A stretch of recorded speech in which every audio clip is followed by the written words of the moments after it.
ও ছিল আমাদের 15ই ডিসেম্বরের ব্রাইড। এই যে শাড়ি পরা দেখছো, ও কিন্তু আমার ননদ, ও নয়। এই যে লাল চুড়িদার পরে এসেছে, এই হচ্ছে আজকের ব্রাইড। আর এটা ছিল আমার 15ই ডিসেম্বরের ব্রাইড। আর ওর যে হাতে মেহেন্দি পরা দেখছো, এটাও কিন্তু আমিই করেছিলাম। আস্তে আস্তে ওর আই মেকআপটা করে নিচ্ছি। ও আমাকে বারবার বলেছিল, দিদি তুমি তোমার মতো সাজিও, কিন্তু আমার কিছু রিকোয়ারমেন্ট আছে। আমি ওকে যথারীতি জিজ্ঞেস করি, তোর কী কী রিকোয়ারমেন্ট আছে? ও বলেছিল, দিদি আমার যেন একদম লাইট মেকআপ হয়, সফট মেকআপ হয়, আর আইটা যেন সোভার হয়, আর লিপটা তুমি একটু নিউডের মধ্যেই রেখো। তো আমি ওর কথা অনুযায়ী চেষ্টা করেছি ওর মনের মতো করে সাজানোর। আর এই ব্রাইডই শুধু নয়, ওর বাড়ির অনেক লোকই আমার কাছে হেয়ার স্টাইল করেছিল। তো ওকে কমপ্লিট করার পর আমি কিন্তু ওদের বাড়ির সবাইকে হেয়ার স্টাইল করে দিই। আর আজকে আমাদের ওই 1টা থেকে 8টার মধ্যে, ওই দিন আমাদের 1টা থেকে 8টার মধ্যে প্রায় সব কাজ কমপ্লিট হয়ে গিয়েছিল। আস্তে আস্তে সব ওর জুয়েলারিগুলো আমার অ্যাসিস্ট্যান্ট পরিয়ে দিচ্ছিল, আর এইদিকে আমি ফোন নিয়ে ওর ভিডিও করছিলাম।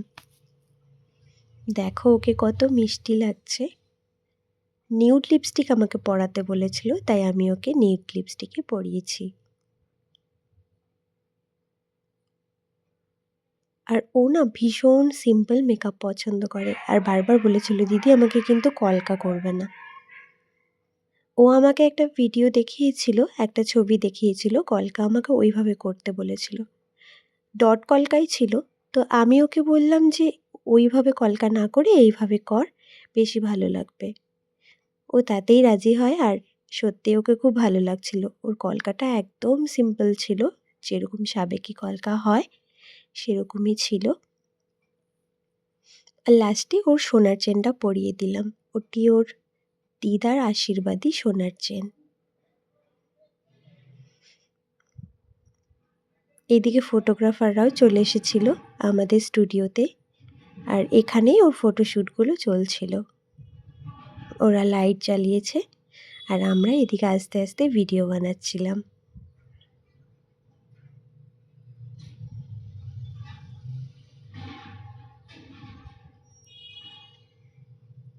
আর এই যে ওর বান্ধবী, আমার ননদ, এদিকে হাসাহাসি করছিল। ও আমাদের পাশেই বাড়ি, একদম পাশেই থাকে ও।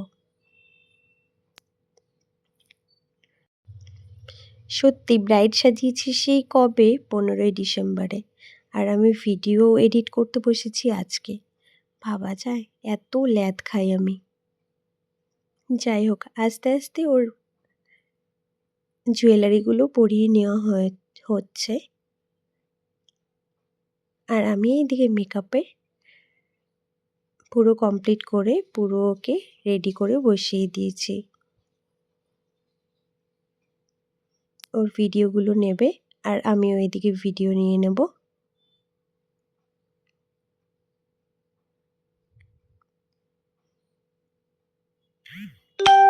যাই হোক, আজকের ব্রাইডকে তোমাদের কেমন লাগলো তোমরা কিন্তু জানাতে ভুলো না।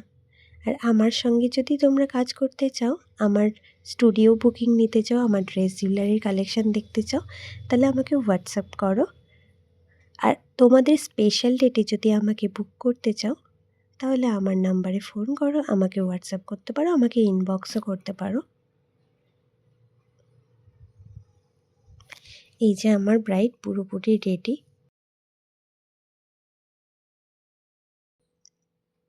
ও তো রেডি। যাই হোক, এবার আমি ওর মুখ থেকেই শুনে নেব ওর কেমন লাগলো আমার কাছে সেজে। কেমন লাগলো বল সেজে? খুব খুব ভালো, ভীষণ খুব ভালো, আমি যেমন চেয়েছিলাম তেমন। যাই হোক, ওকে কিন্তু আমরা টাইম মতোই ছেড়ে দিয়েছিলাম। তো ফটোগ্রাফাররা এসেছিল কিছু শ্যুট নেওয়ার পর, আবার ও চলে যায় বিয়েবাড়িতে। ততক্ষণেও আত্মীয় স্বজন তেমন কোনো আসেনি, মানে লোকজন আসা শুরু হয়নি, ওরা ফটো শ্যুট করবে বলে তাড়া দিচ্ছিল। যাই হোক, ও ওর বিয়েবাড়িতে চলে যায়, যার পর ওরা ফটো শ্যুট করে নেয়, আর তারপরে ঠিক টাইমে সব কিছু হয়েও যায়।